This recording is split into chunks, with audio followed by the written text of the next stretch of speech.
de ne pas fausser notre jugement. L'homme, il a, par nature, les Chachamim nous disent, un homme, il voit toujours qu'il est bien. Il a toujours qu'il a raison. Au fond, c'est moi qui ai raison. Au fond, l'autre, il a tort. Au fond, j'ai rien fait de mal. C'est la nature de l'être humain. Alors, il nous dit, le Ramoussi, il nous dit, le verset qui nous dit, l'otate mishpat. Tu ne fausseras pas le jugement.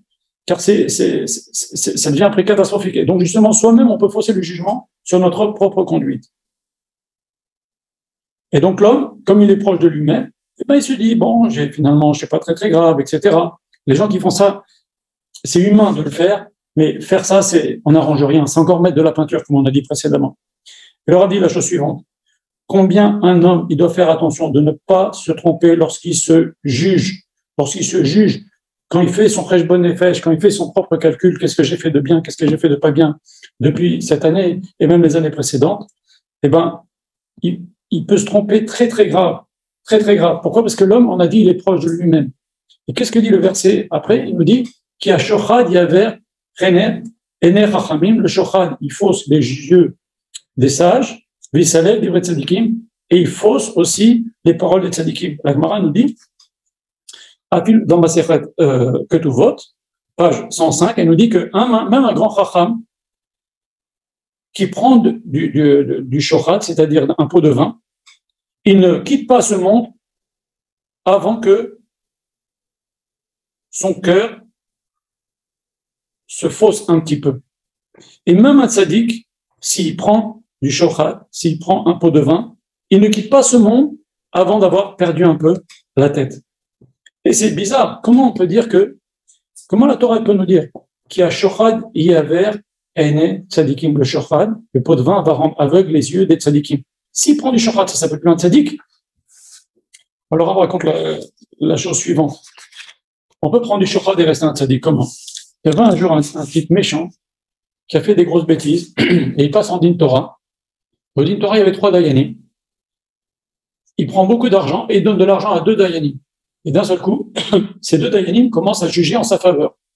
Le 3e dayan, n'ayant pas reçu d'argent, il n'a même pas essayé avec lui, il savait que lui, il n'y avait aucune possibilité, eh ben, il est contre lui, il voit qu'il a tort sur toute la ligne. Et les jours passent comme ça, et il se défend, et le dayan, qui n'a pas reçu d'argent, ne comprend pas pourquoi les 2 autres dayans penchent pour le type qui n'a pas cessé de faire du mal. Il n'a pas cessé de faire du mal. C'est des preuves claires qu'il a tort et qu'il doit être puni, qu'il doit être condamné. Comment ça se fait qu'il penche de son côté? Ce rachat-là, il dit, ce dayan-là qui n'a pas reçu de shochad, il va vraiment poser un problème. Il va voir les 2 dayanim auxquels il a donné de l'argent. Il leur dit, qu'est-ce que je fais maintenant? J'arrive pas, celui-là, il est en train il veut rien savoir. Il dit, écoute, je te donne un conseil, on te donne un conseil. Va voir sa femme de ménage, donne-lui de l'argent à sa femme de ménage, et donne une grosse enveloppe, tu dis à la femme de ménage, voilà, ça c'est pour toi, si tu mets cette grosse enveloppe dans la poche, dans une des poches, dans un de ses habits, dans son placard. Et c'est ce qu'elle fait. La femme de ménage prend l'argent pour elle, elle accepte la mission, elle prend la grosse enveloppe, elle la met dans les habits du dayan qui n'avait encore jamais reçu des pots de vin. Et maintenant, il a reçu du pot de vin. Mais il est quand même appelé tzaddik, parce qu'il n'est pas au courant. Et d'un seul coup, à partir du moment où il a reçu ça, il ne sait pas. D'un seul coup, son cœur, il commence à changer. Il commence à dire, ouais, finalement, ils ont peut-être pas tort. Et puis, il se rend compte qu'il y a quelque chose qui a changé en lui. Il dit, je veux pas qu'on prononce le jugement. Attendons, parce qu'il y a vraiment quelque chose de bizarre, même dans ma propre conduite. Vous, je comprends pas pourquoi vous lui donnez raison. Et même dans ma propre conduite, je trouve bizarre que d'un seul coup, j'ai changé. Quelques jours passent comme ça, il repousse un peu l'échéance, et puis Rosh Chodesh arrive, il met son costume de Rosh Chodesh, et il met sa main dans les poches, et il trouve l'enveloppe. Et il a compris ce qui s'est passé. Cette enveloppe-là lui a fait penser différemment, alors qu'il n'était même pas au courant. C'est pour ça la Torah nous dit, Kashofad, Mesaleb, divrei tzadikim, ça fausse les paroles des tzadikim. On peut rester un tzadik et recevoir du shochad parce qu'il n'était pas au courant. Et voilà que l'homme, il a complètement changé.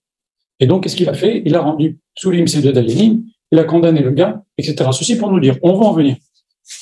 On va nous dire la chose suivante. C'est que le Rav va nous dire la chose suivante.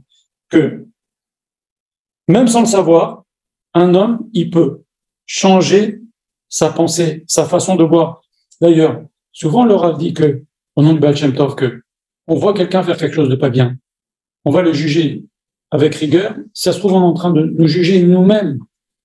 Parce que Akadosh Baruch Hu, il nous met quelque chose qui ressemble à ce que nous faisons, mais d'une autre façon. Et de la façon dont on va juger notre prochain, en vérité, on est en train de se juger nous-mêmes. Akadosh Baruch Hu va nous dire, bon voilà, tu as fait un cas similaire, tu l'as jugé mal, ben voilà. Donc, une chose est certaine, il ne faut jamais juger quelqu'un. Jamais juger quelqu'un.